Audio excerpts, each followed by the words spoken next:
From Washington, D.C., welcome to the Harness Racing Alumni Show. I'm Freddie Hudson, and I'm here today with my co-host, Trade Martin. The Harness Racing Alumni Show with your host, Freddie Hudson and Trade Martin. This week's Alumni Show is brought to you by Long Island's Century 21 American Homes Associate Broker, Joe Rico. If you're buying or selling your home, Joe Rico is your go-to guy. Joe has been representing buyers and sellers on Long Island for 30 years. He is an expert in all types of sales. Don't settle for average. Call or text Joe Rico today at 516-524-4870. That's Joe Rico at 516-524-4870. Freddie, you got his email address? Yes, I do. That's Joe Rico, C21@yahoo.com. This week's show, we have returning guest, Standardbred International breeder and owner, Gordon Banks. Gordon is going to give us a status report of how a recent meeting went with harness racing stakeholders and the architects of HISA. Gordon, welcome on the show. Thanks, Freddie. Gordon, the meeting that took place was a Zoom meeting, and it was between your harness racing leaders and HISA architects. What was the topic of the meeting? Well, it was a meeting between primarily the drafters of the legislation, the thoroughbred interests, and the harness interests. And the topic was trying to determine whether the concerns that the USTA and some of the people in harness racing have are legitimate, or whether there can be mutual attempts made to overcome those problems and move forward in a friendly and determined manner.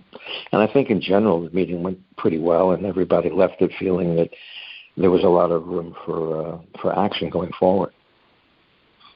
And when in the meeting, who attended from the HISA thoroughbred side? Oh, I think you know that better than I do. But you have all the names. I don't remember, but they were the people that were drafting it and involved in it, and some of the jockey club leaders. Yeah, we have Bill Lear, the architect of the bill, Mark Summers, the general counsel for the jockey club, and we had Jim Gagliano, the CEO of the jockey club, Hal Handel is our top regulator. Mention a few that were on the thoroughbred side. And I know one of the topics that's always out there is that, thoroughbreds don't treat us good. How do you think they thought they treated the attendees? Well, no, that was clearly not the case in the meeting. They were very solicitous to all the harness people, and they were very polite. Doesn't necessarily mean too much, but they were very open-minded and willing to cooperate. After all, their industry has some of the same situations and issues that we do. A lot of the thoroughbred industry is consisting of tracks in small areas and with races that are fairly cheap. And so when it comes to LASIKs and cost, there's a big element of the thoroughbred industry that has the same series of questions that we do, and they were trying to address those. And I think they're open-minded as to how they're going to work in the future to make it compatible with what the smaller tracks want and what harness racing wants. And how do you see things moving forward with everyone working together? Well, that was one of the questions that came up in the meeting. And I think that there's going to be an attempt to try to have continuing discussion between all the various elements to see if there are general policy positions that can be adopted by everybody. In the meantime, I think harness racing is probably in a fairly good position because the thoroughbred interests will be carrying the ball in the beginning. So we'll have the opportunity to see and benefit from what has to be done to accommodate the various interests within the thoroughbred industry. And as I said, those interests sort of mirror our interests. But we have to be involved and we have to be able to communicate. And they clearly were open to that, and we're hoping that Tiger, who's running the medication side of it for HISA, would be as well. And in the initial phone conference with the HISA head, he certainly seemed open to a lot of concepts that haven't yet been determined. And one has to try to figure out how one can have a role in developing that process. And I think everyone seems willing to let us have that role. Right, and they just actually put their board together, and I guess they're looking for an executive director that's going to be managing it, and everything's going to start moving forward after that. And they have certain time restraints that are in the bill that they have to follow and adhere to. Yeah, I think that if the USTA doesn't get the stay that they're trying to get from the federal courts, that perhaps they'll rethink their position and recognize that it's in Harness Racing's interest to be cooperative and try to make the best deal possible. And I think everybody is hoping that that's the situation and that one can work together instead of having a major element within the industry trying to block progress. Yep. Well, what do you think would happen if harness racing wasn't included in this bill, if this bill went forward without harness racing? Well, that's been discussed so much. I think that there's no reason for optimism in a non-HISA situation. But in the first place, drug testing doesn't seem to work. HISA is looking to lessen focus on drug testing and to target it more at those trainers that just from a surface perspective look like the ones clearly needing testing. There would be more out of competition testing, and there would be a lot more use of investigative services and undercover efforts, which are the kind of efforts that generally have success. I mean, if you look at the 27 indictments and arrests from last year, they didn't come as a consequence of drug testing. They came as a consequence of investigation. And so I think that there is an attempt that will be made to lower some of the costs from drug testing and move towards other means that are more likely to succeed and perhaps at lower cost. The other factor is that drug testing is also creating a long hold on purses, which is affecting owners, which has a downstream effect because trainers, a lot of owners can't afford to pay their trainers if the purses are being withheld for significant periods of time. So I think that there's going to be a concerted effort to try to improve the entire situation. If you don't have HISA, you're stuck with the current state-by-state mess that you have. You have the drug testing that doesn't work. When somebody gets a positive, half of the time it seems as if nothing happens. It's just a very bad situation now, and if there are going to be additional arrests coming up in the next 6 months, which seem to be what most people expect, the industry is going to look very foolish and very anti-integrity if we opt out of what's being pushed as an integrity move at the very time that arrests are being made and indictments are forthcoming.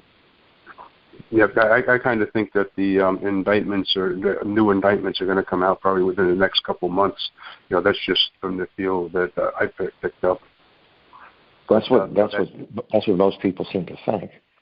Yeah, and also, so you would say that the meeting was very positive, and it's a step in the right direction, and we're moving forward. Definitely, I think that there's a long way to go, and a lot of the discussion was speculative because there's work to be done, but it definitely was positive, and it definitely things are moving in the right direction. And the biggest impediment to progress right now is that USTA lawsuit, and hopefully that'll get knocked off the table, and then perhaps everybody can be working in alignment towards a mutually beneficial solution. Okay. Now, I'm going to change the topic just a little bit. Recently, Pompano basically got hit with, it was decoupled from the Florida legislation down there. Did you think that Pompano had a realistic chance of surviving? No, I think under the circumstances in Florida where the gaming companies all wanted to get rid of harness racing, there really wasn't much harness racing could do.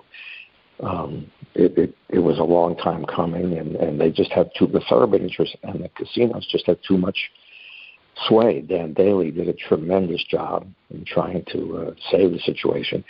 There's still a vague possibility that all the letters that are being written to the governor could cause some sort of a change of direction. That's unlikely, but until the doors close, one has to do everything one can to keep it open. But no, harness racing has been in big trouble in Florida for a long time. Back 15 years ago, Eric Cherry and I were the underbidders with another group of people to buy Pompano. At the time, already back then, it was losing quite a lot of money, and the handwriting was on the wall. And it comes back to a subject that I've mentioned probably quite a few times, that as racing has moved off track, the take that the tracks get has diminished to such a point that they cannot possibly make money. Pompano had a tremendous night just before it closed. I think it was $1.7 million in handle, but that handle was coming in probably at an average of 4%, where in the past it would have been 20%. And the tracks, Pompano included, cannot make money in that situation. So as good as it may seem on the surface, it doesn't do anything to save racing, because the underlying casino owners continue to view racing as a drain on their casino profits. And as long as we need money from the states and from the casinos to survive, it's really just a matter of time until this decoupling occurs in other states. Now that it's happened in Florida, that's the big danger. Yeah, that was going to be my next question for you. Did you think that other states would start following the suit of decoupling? Well, I really hope not, but I think we all need to put ourselves in the position of legislators and politicians and the general public, and recognize that in this world today, where there's so many economic problems, where states are having so many financial, fiscal problems, where hospitals are understaffed, where police and fire need help, where education has problems, there's going to be increasingly a call by government leaders to pull money from racing and to put it to other uses. So I think there's going to be a tremendous amount of pressure to decouple unless and until racing can be standalone. If racing can get to the point that racetracks can make money or at least break even, then both the states and the casinos that own them aren't going to really care about trying to shut down or decouple racing. So from my perspective, the first thing that has to be done is try to get racing to a break-even or profit point from the perspective of a racetrack. Everything drives from there. And the only way to do that is to get that 3 to 4% take up to 15 or 20% on wagered dollars. And unless that happens, I do think the decoupling over the next 10 or 15 years will spread to some very frightening extent throughout the country. Hey, Trey, did you want to jump in here with anything?